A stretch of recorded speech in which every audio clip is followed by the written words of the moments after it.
In this video, we're going to work with the address REST model, and we are going to add a few relevant links that will help user of our API learn how to access other relevant resources.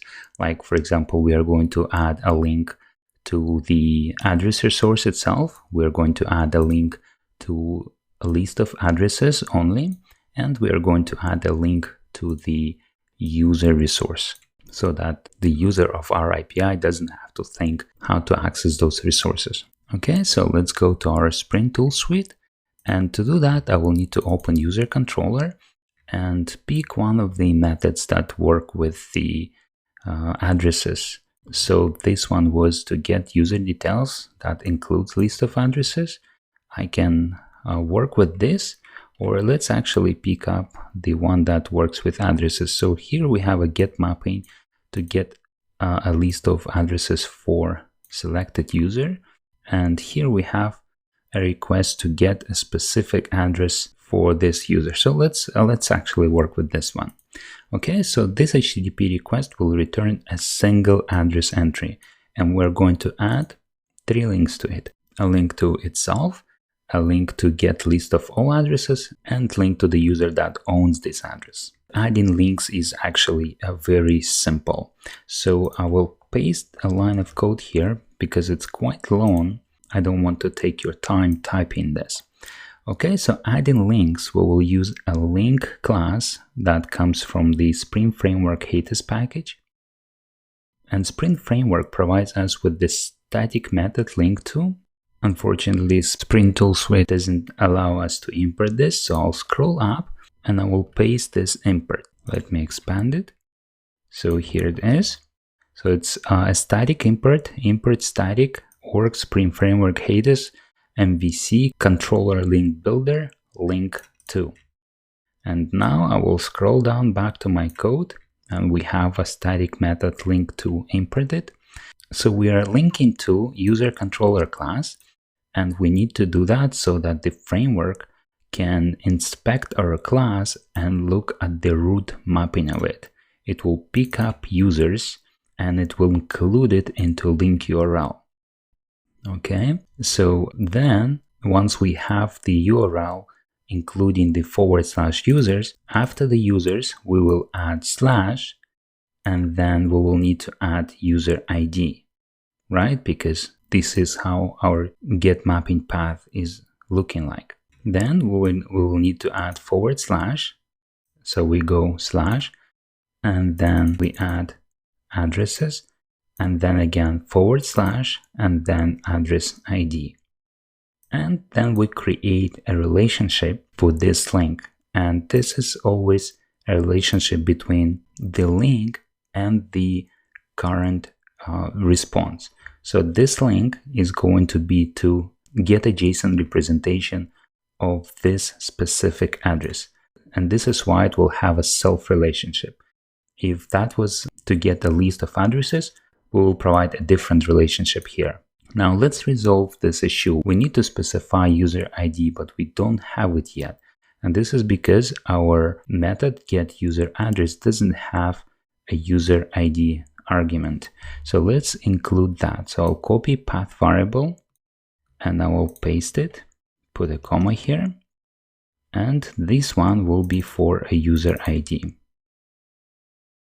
Okay, now we have user ID, and all we need to do now is we can take this link and we can add it to addresses REST model. And to do that, I will take this line, cut it, and I will create it as a separate object. So that needs to be addresses REST, and I'll call it addresses REST model equals, and I'll paste this line. And I will return addresses REST model. So now I will take this addresses REST model and I will add links to it. So I will use addresses REST model, hit dot, and then have a look. I have a method add. We have this method available for our addresses REST model only because we are extending the resource support. If we don't extend resource support, we will not have that add method available to add. So we will add a link I'm choosing the second method here. I'm adding a link and I will take this address link. Okay. Now I will save my project. So let me run it. Okay, my application is up and running. Now I will send this request. And here we go.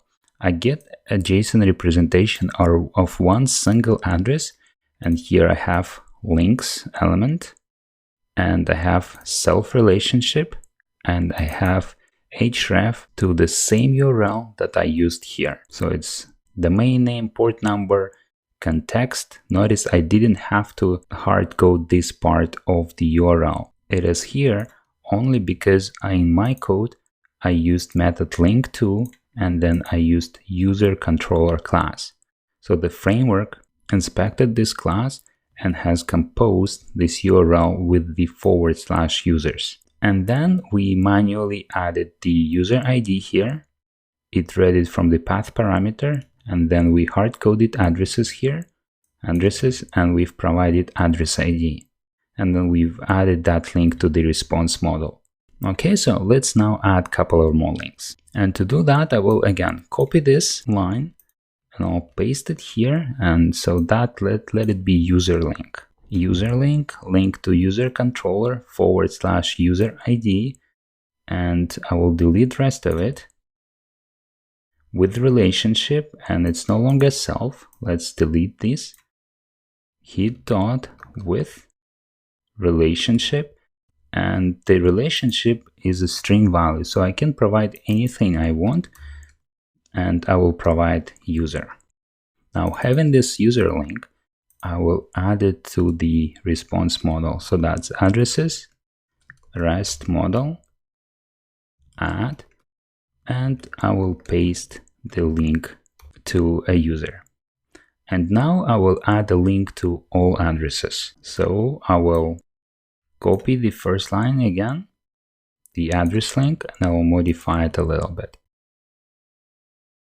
So this will be addresses link into user controller / user ID / addresses, and then I will not specify the address ID. I will specify the relationship, and that's a hard-coded value, and I will call it addresses.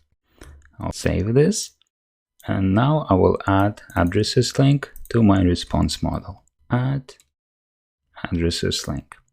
Like this. Now let's build our project, run it, and see if we get more links added. Okay, my application started. I will switch to a Postman again, and I'll send this request. And here we go. I have more links added. I have one to get a specific address with a self relationship. I have a link to a user that owns this address, and I have a link to a collection of addresses. And I can quickly test it. So if I copy, for example, the link to a user, remember I cannot simply click on it because our HTTP GET request needs to contain the access token. In this API, we use Sprint Security, and for each request, we need to provide the authorization header. So I will replace this URL with the one that I have just copied to get a record of specific user, and I'll send this request. And here we go. We have user details with the list of addresses. We do not have links here because we did not edit a method in our REST controller that maps to this request URL. We've edited only a method that maps to the request URL to get a specific address, like this. Okay, so now we know how to add links to our JSON response that will help our API users to use our API and not to guess the URLs to irrelevant resources.